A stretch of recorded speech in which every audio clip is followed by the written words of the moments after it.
I think now that I look back, I think he did it on purpose, because from Budalangi to Iganga should be like maybe 3-4 hours max because of public transport.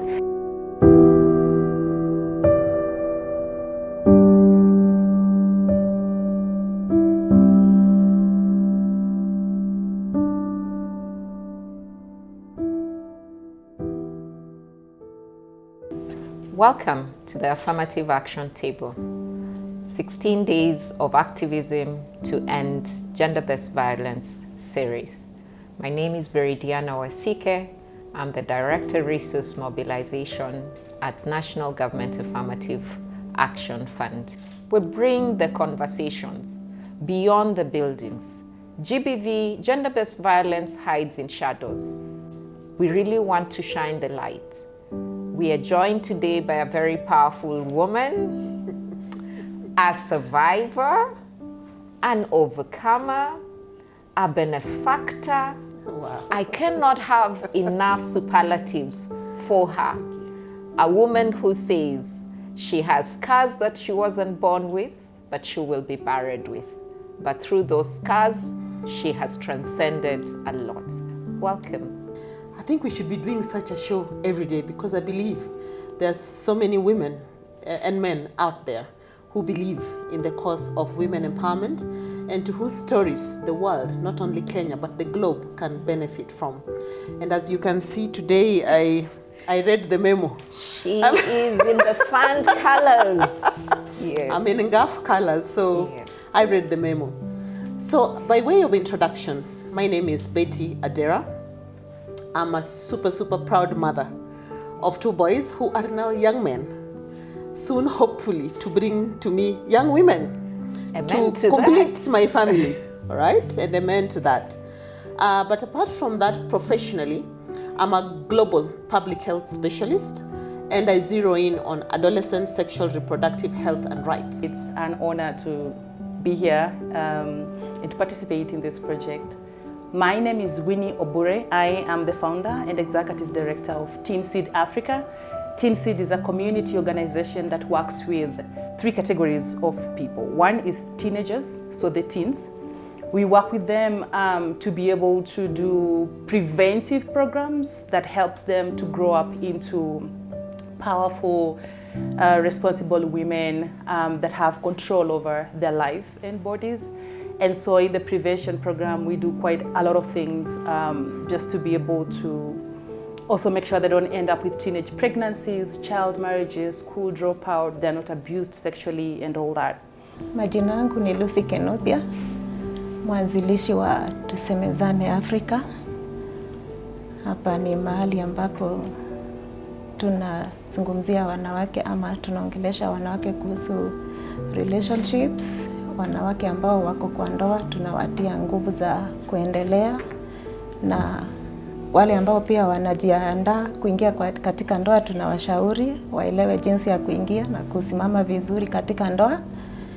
Then kuna hawa wengine ambao walishakuwa kwa ndoa na kwa sababu ya mambo mawili matatu ikabidi watoke. Pia hao tuko na nafasi yao, tunawashauri, tunawasaidia kuinuka tena.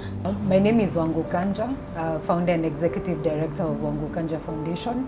And at 𝐒𝐮𝐽𝐽 Foundation, we work towards breaking the barriers to support survivors of sexual violence, to amplify their voices, choice and agency towards preventing sexual violence, responding to sexual violence, but also protecting survivors from threats and intimidations that they might be going through.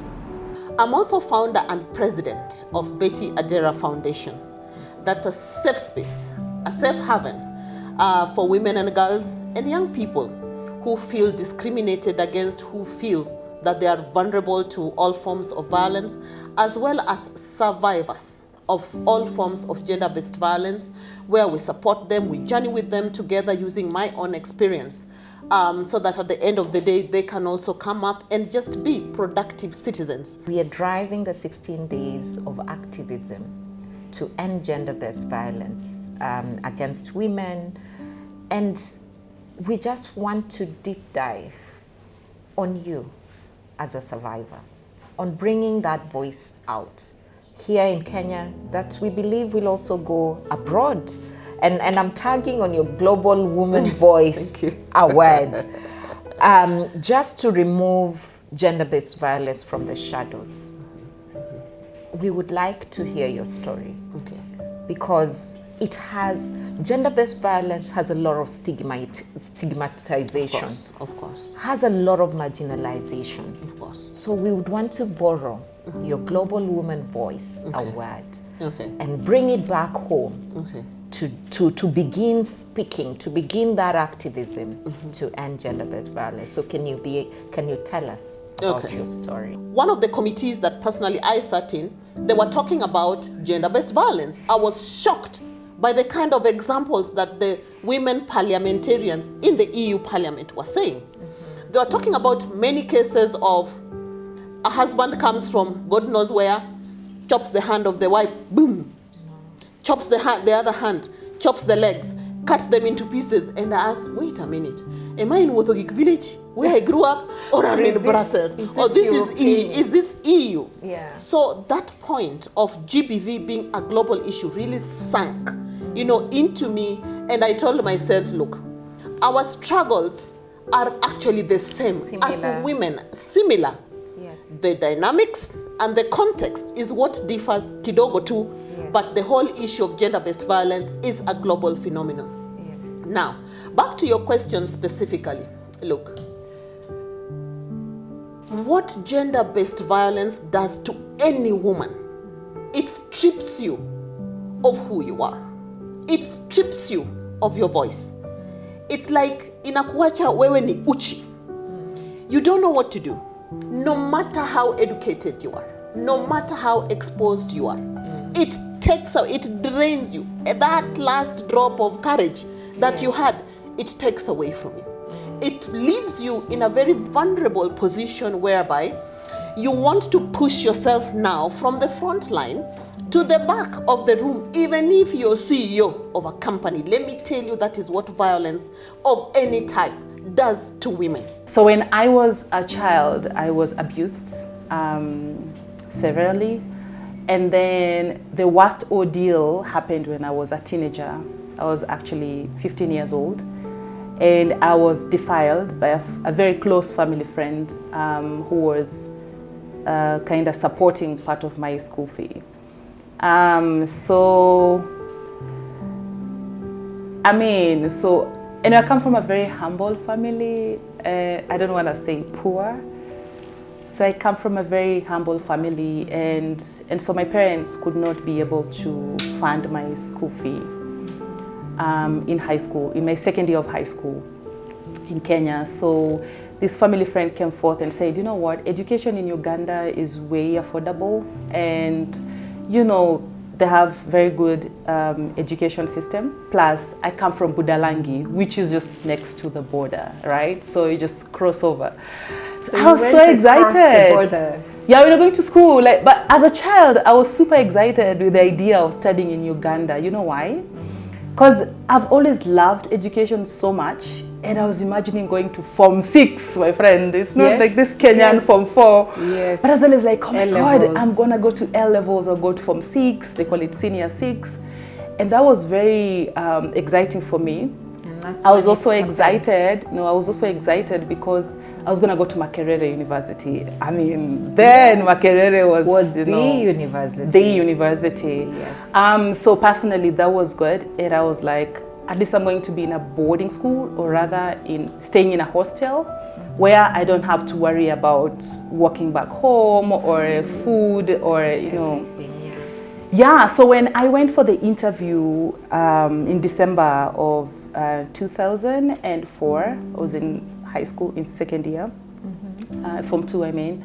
So when I went, he defiled me there. Like I think now that I look back, I think he did it on purpose, because from Budalangi to Iganga should be like maybe 3-4 hours max because of public transport.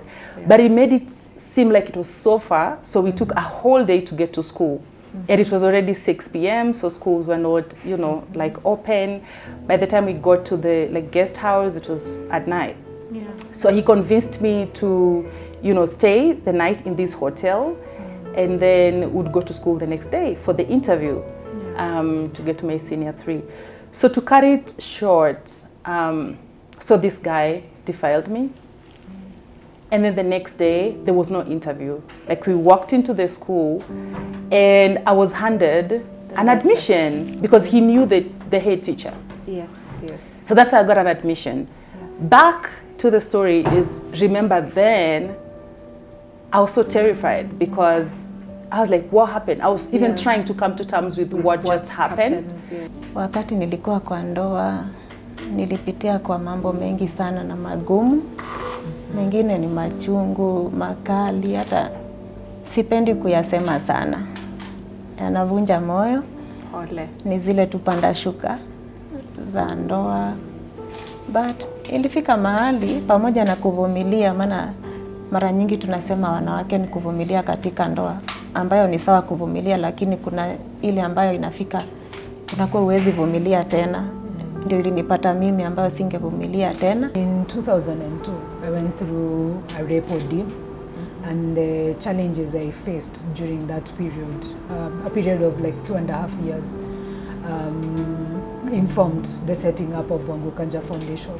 Because for me, one, I couldn't understand how a fellow human being can violate another fellow human being.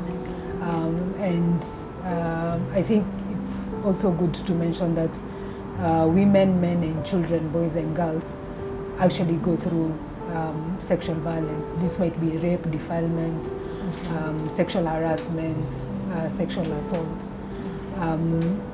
And we have a lot of, in the community, because people tend to not to talk about sex or sexual violence or sexuality. It's a taboo conversation. So there is a lot of conversations that are done behind curtains or in darkness. And by doing that, we are not candidly having those conversations in open forums with our children, in the offices. So everyone, when you start talking about sex, everyone wants to hush. And in the shushing or in the talking in low tones, we don't get to address what ails us as a community.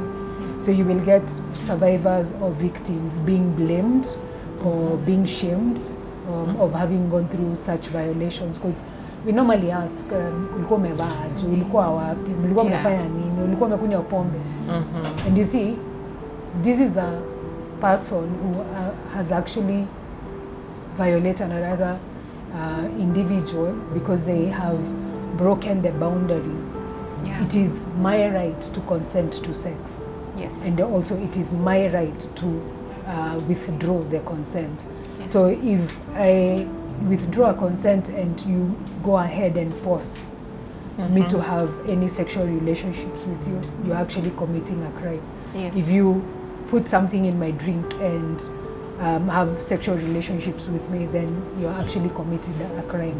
Yes. Children cannot, anyone who's a minor below 18 years cannot consent to sex, and that's articulated well under the Sexual Offences Act.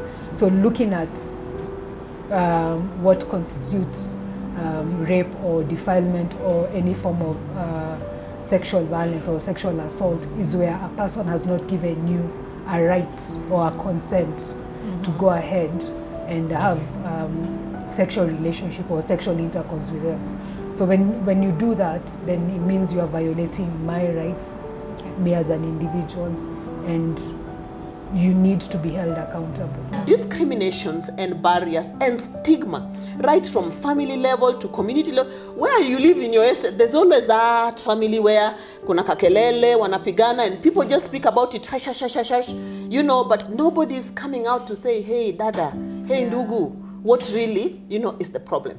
Traditionally, in some contexts, if you carry this issue back home, they tell you, vumilia too, even us, my husband, your father was beating me, nikavumilia. But the vumiliaring now is a different context, because today they will use a gun, they will cut your hands, they will kill you. You're gonna go back to your home in a coffin. In a coffin. So my message has always been, do all in your power to resolve if you can, but don't die there.